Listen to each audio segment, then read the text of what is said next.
Katika kile kinachoonekana kama hatua ya kuamsha tena vita kamili, jeshi la ulinzi la Israel IDF limeanzisha operesheni kubwa kwa jina la Gideon's Chariots, likilenga kuchukua maeneo ya kimkakati katika ukanda wa Gaza na kuokoa mateka walioko mikononi mwa Hamas.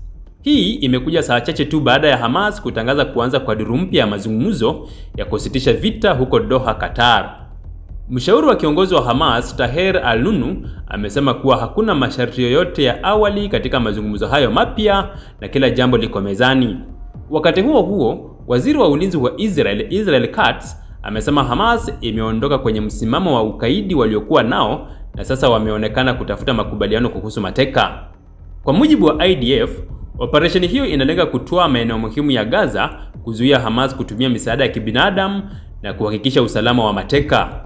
Zaidi ya vituo 150 vya Hamas vimeripotiwa kushambuliwa ndani ya masaa 24 iliyopita.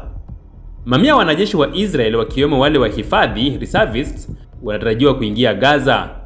Hatua hii inaashiria kuongezeka kwa mvutano, huku wa Palestina wakiamuriwa kuhama kaskazini na katikati mwa Gaza, jambo ambalo mashirika ya misaada wanasema haliwezekani kwa waliohamishwa mara nyingi kabla.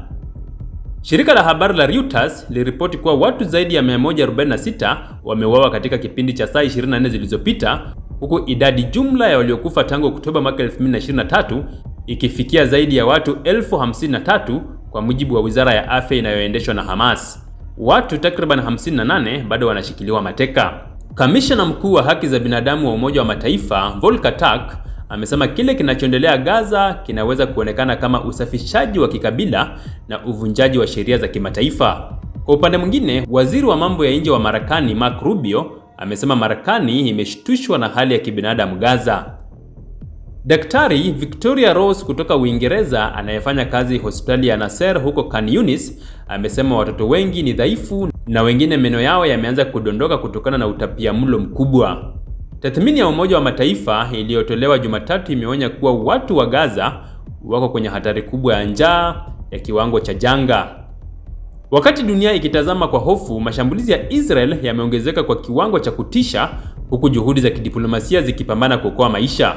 Ikiwa mazungumzo ya Doha yatashindwa, dunia inaweza kushuhudia janga kubwa zaidi la kibinadamu katika historia ya karibuni ya Mashariki ya Kati.